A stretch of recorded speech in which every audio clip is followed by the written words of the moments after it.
رب کہتا ہے محبوب میں نے تجھے راضی کرنا ہے، اور ہم حضور کے مزاج سے واقف ہیں، جب تک امت بخشی نہ گئی میرے حضور راضی ہوں گے ہی نہیں۔ اللہ اکبر، کیا منظر ہوگا! اللہ تعالیٰ محبوب کو راضی کرنا چاہے گا، اور پھر محبوب اتنے لوگوں کی شفاعت کریں گے کہ اللہ تعالیٰ کہے گا اردیت یا محمد صلی اللہ علیہ وسلم، محبوب کیا آپ راضی ہو گئے ہیں؟ تو حضور کہیں گے ردیت تو ہاں میرے مالک میں راضی ہو گیا، میں راضی ہو گیا۔ حضرت ابراہیم علیہ الصلوۃ والسلام کا قول پڑھ رہے تھے قرآن مجید میں، اللہ کے محبوب تلاوت کرتے کرتے، کیا فمن تبعنی فإنہ منی ومن عصانی فإنک غفور رحیم، مالک نیکوکار میرے اور بدکار تیری رحمتوں کے حوالے۔ اور حضرت عیسیٰ نے کیا کہا؟ فَإِن تُعَذِّبْهُمْ فَإِنَّهُمْ عِبَادُكَ، مالک اگر تو ان کو عذاب دے تو یہ تیرے بندے ہیں، تو جان اور تیرے بندے جان۔ یہ دونوں آیات جب میرے حضور نے پڑھی نا تو میرے حضور رو پڑے، اور حضور نے ہاتھ اٹھا دیے اور کیا کہا؟ اللہم امتی امتی، اے اللہ میری امت، فبقا، اور ساتھ ہی میرے حضور رو پڑے، چشمان اقدس سے آنسوؤں کی لڑی، اللہ اکبر، برابر حضور کے رخساروں کو چھوتی ہوئی، حضور کی گود میں جو ہے وہ آنسو گر رہے ہیں، حضور روئے جا رہے ہیں، اللہم امتی امتی فبقا، اے اللہ میری امت، اور ساتھ حضور رو پڑے۔ اللہ تعالیٰ نے فرمایا یا جبریل اذهب الى محمد وسل ما یبکیہ وربک عالم، جبریل جلدی جا میرے محبوب سے پوچھ روئے کیوں، وسل ما یبکیہ، جا کے میرے محبوب سے پوچھ کے آ محبوب کیوں روئے ہو، وربک عالم، جبریل سنو تیرا رب جانتا بھی ہے محبوب کیوں رویا ہے، لیکن تو بھی تو پوچھ کے آنا، پروٹوکول ہے محبوب کا۔ اللہ اکبر، رب جانتا ہے محبوب کیوں روئے، کہا جبریل جلدی جا میرے محبوب کو میرا سلام دے اور میرے محبوب سے پوچھ ما یبکیہ، کیوں روئے ہو، وربک عالم، اے جبریل تیرا رب جانتا ہے میرا محبوب کیوں رویا ہے، لیکن جا تو پوچھ کے آ۔ جبریل حاضر خدمت ہوئے اور کہا رب سلام دیتا ہے، اور رب فرماتا ہے محبوب کیوں روئے ہو، کیا ہوا؟ تو محبوب نے کہا میں خود نہیں روتا، امت کا غم رلاتا ہے، میں خود نہیں روتا، امت کا غم رلاتا ہے۔ حضرت ابراہیم نے تو کہا چنگے چنگے میرے مندے تیری رحمت کے حوالے۔ حضرت عیسیٰ علیہ السلام نے کہا مالک تو نے عذاب دینا چاہتا ہے تو جان تیرے بندے جانے، لیکن حضور نے گناہ گاروں کو آغوش میں سمیٹ کے کہا مالک میرے امتی، اور ساتھ چشمان سے آنسو، اللہ اکبر، کہا میں نہیں روتا، امت کا غم رلاتا ہے۔ تو جبریل واپس گئے بارگاہ عزت میں، عرض کی مالک تیرا محبوب امت کے غم میں رو رہا ہے۔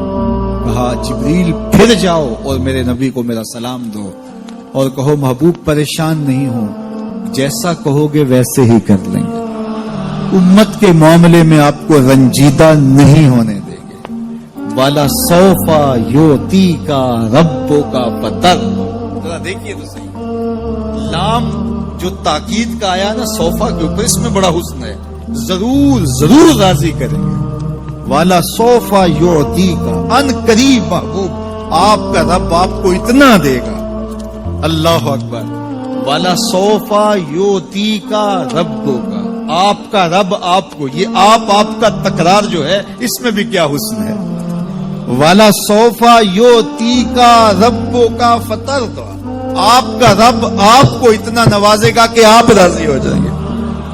3 مرتبہ آپ ذرا دیکھیے رنگ کیسا ہے، رب اپنے محبوب سے فرما رہا ہے والا سوفا یعطیک ربک فترضی، آپ کا رب آپ کو ایسا نوازے گا کہ آپ راضی ہو جائیں گے، اللہ اکبر۔ اور حضور کیا کہتے ہیں میں تو راضی نہیں ہوں گا جب تک میری امت کا ایک گناہ گار نہ بخشا گیا۔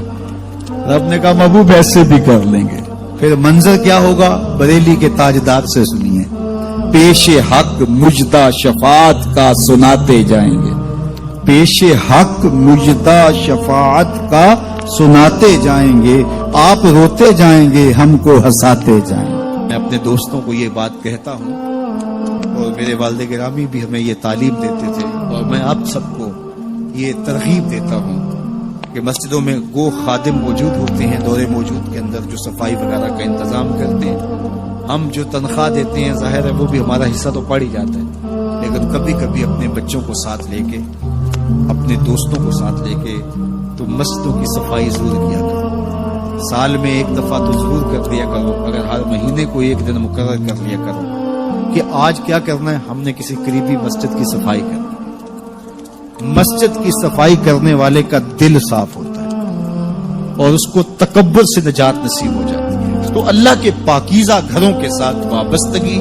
دل بستگی تعلق کے خاطر اور اس کی آبادی کے لیے کوشاں ہونا، لوگوں کو دعوت دینا کہ آؤ مسجد کی طرف چلیں، مسجد کی طرف چلیں، لوگوں کو نماز جمعہ کی دعوت دینا، لوگوں کو نمازوں کی دعوت دینا، مسجد میں بیٹھنے کی ترغیب دینا، یہ ایمان والوں کی علامت ہے اور یہ خوش نصیب لوگوں کا مقصوم ہے کہ وہ مسجد کی آبادی کے لیے کوشاں ہو جاتے ہیں اور آنے والوں کو خوش آمدید کہتے ہیں۔ مسجد کا امام ہو، مسجد کا خطیب ہو، منتظمہ کمیٹی ہو مسجد کی، یا انتظامیہ ہو یا خادمین مسجد ہو، ان کو یہ چاہیے کہ آنے والوں کو ویلکم کریں، آنے والوں کو تکریم دیں، عزت سے بٹھائیں، ان کی سہولیات ممکنہ حد تک اس کے لیے کوشش کریں تاکہ جو ہے وہ آنے والے آسودہ ہوں۔ بعض لوگ کہتے ہیں لوگ نخرے کرتے ہیں ہم لاٹ دیکھیں، بعض منتظمہ کمیٹیاں وہ ایسٹ انڈیا کمپنیاں بن کے بیٹھ جاتی ہیں اور وہ آنے والوں کو وہ ہر وقت مسجد کے صدر، اور یہ نشے میں ہوتے ہیں کہ میں مسجد کا صدر ہوں، میں مسجد کا سیکرٹری ہوں، میں مسجد کا جو ہے وہ عہدے دار ہوں۔ خادم ہو تم مسجد کے،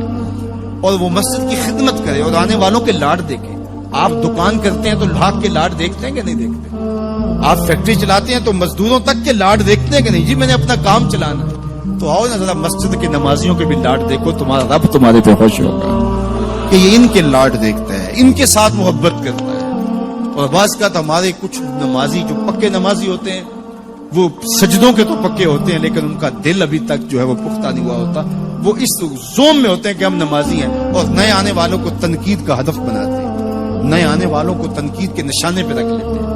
یہ بعض کا یار موبائل ہی کھلا رہ جائے اور کسی کا بجنے لگ جائے، یہ کسی نے جان بوجھ کے تھوڑا کھلا رکھا ہوتا ہے، یہ غلطی سے رہ گیا تو موبائل بجنے لگ جائے تو یوں گور کے دیکھتے ہیں جس طرح اس کو کھا ہی جائے۔ میاں ایسا نہیں ہے، مسجد نبوی سے بھی کوئی مقدس جگہ ہو سکتی ہے۔ اللہ کے محبوب تشریف فرماتے، صحابہ بھی جلوہ فراز تھے، ایک دیہاتی آیا بدو تھا، اس کو آداب کا پتہ نہیں تھا، وہ مسجد کے اندر پیشاب کرنے بیٹھ گیا، کچی جگہ تھی وہاں بیٹھ گیا پیشاب کرنے، صحابہ مارنے کے لیے دوڑے، فرمایا رک جاؤ، اب بیٹھ گیا تو اس کو کر لینا، بعد میں پانی بہا دینا۔ جب اس نے پیشاب کر لیا تو آقا کریم سے بلایا، ان کو کہا آپ پانی بہا دیں، اس کو کہا یہ مسجدیں ہیں، یہ ذکر فکر تلاوت کلام مجید کے لیے بنائی گئی ہیں، یہ بول و براز کے لیے نہیں بنائی گئی۔ اس کو یہ کہہ کے اس کی بھی تصحیح فرما دی اور دوسری جانب جو ہے وہ صحابہ کو کہا اب بیٹھ گیا تو اب جو ہے وہ اس کو کر لینے۔ یعنی اس بات سے ہم سمجھ سکتے ہیں کہ آپ آنے والوں کی کس طرح دل جوئی کر سکتے ہیں۔ لیکن ہمارے ہاں تو یہ ہوتا ہے کہ ایک آدمی اس نے چلانی تھی ٹیوب اور ہاتھ لگ گیا پنکھے پہ، اور موسم تھا سردیوں کا، تو سردی کے موسم میں اگر کسی نے پنکھا چلا دیا ہے مسجد میں آ کر کے تو ظاہر اس نے غلطی سے چلائے تو اس کو تو کہنے کی بھی ضرورت نہیں ہے، وہ خود اپنے اندر شرمسار ہے، لیکن سارے اس کو گھورنے لگ جائیں گے، مذاق کرنے لگ جائیں گے یا اس کو جو ہے وہ تانے دینے شروع کر دیں گے۔ تو یہ رویہ، یہ شریعت ایسے رویے کی اجازت نہیں دیتی۔ دل جوئی کرو، پیار کرو، تو آنے والوں کی دل جوئی کیجیے، ان کو محبت دیجیے، ان کو پیار دیجیے، ان کے لیے سہولیات فراہم کیجیے۔ بعض وہ ہمارے جلدی جلدی پنکھے بند کر دیں گے، نماز ہو گئی، جمعہ ہو گیا، پنکھے بند کر دیں کہ جی اب وقت ہو گیا نکلو یہاں سے۔ مسجدوں کو کشادہ رکھیں، کشادہ دل لوگوں کے ہاتھوں میں مسجدوں کا نظم و نسق ہے، جو کشادہ مزاج کے ہوں اور جو لوگوں کے لیے سہولیات فراہم کریں، اللہ کے گھر آباد ہوں، مسجدوں کی تعمیر، مسجدوں کی تزئین اور مسجدوں کے ساتھ وابستگی، مسجدوں کے ساتھ دل بستگی، یہ اہل ایمان کی علامت ہے۔ جس طرح نمازیں ہماری رمضان المبارک میں فرض تھی ہمارے اوپر، رمضان المبارک کے گزرنے کے بعد بھی ایسے فرض ہیں۔ جس طرح جمعۃ المبارک کا اہتمام رمضان میں ہم کرتے تھے، ماہ سیام کے گزرنے کے بعد بھی اسی طرح ہمارے اوپر جمعہ فرض ہے۔ تو ہمارے ہاں یہ جو کلچر ہے کہ رمضان المبارک کے بعد نمازی سکڑ جاتے ہیں، تو اس کلچر کو ختم ہونا چاہیے، اسی طرح سے نمازوں کا تسلسل رہے اور نماز جمعہ کا تسلسل۔ محبت خالی دعوے کا نام نہیں، محبت دلیل مانگتی ہے۔ ہم نے تو عشق کے بارے میں یہ پڑھا ہے، العشق نارن یحرق ما سوى الحبیب، عشق ایک ایسی آگ ہے جو محبوب کے علاوہ ہر شے کو جلا دیتی ہے، کوئی خواہش بھی نہیں رہتی، کوئی تمنا بھی نہیں رہتی۔ اپنا آپ بھی نہیں رہتا. محبت ہی تو ہے جس میں میں نہیں ہوتا تو ہی تو ہوتا ہے. اپنے آپ کی تو نفی ہے. یہاں میرے فیشن بھی چل رہے ہیں, محبوب کی مخالفت بھی چل رہی ہے, اور میں کہوں کہ مجھ سے بڑا زمانے میں عاشق رسول نہیں ہے, تو یہ سوالیہ نشان ہے میرے عشق پہ. آؤ اپنی طرز زندگی پہ غور کریں.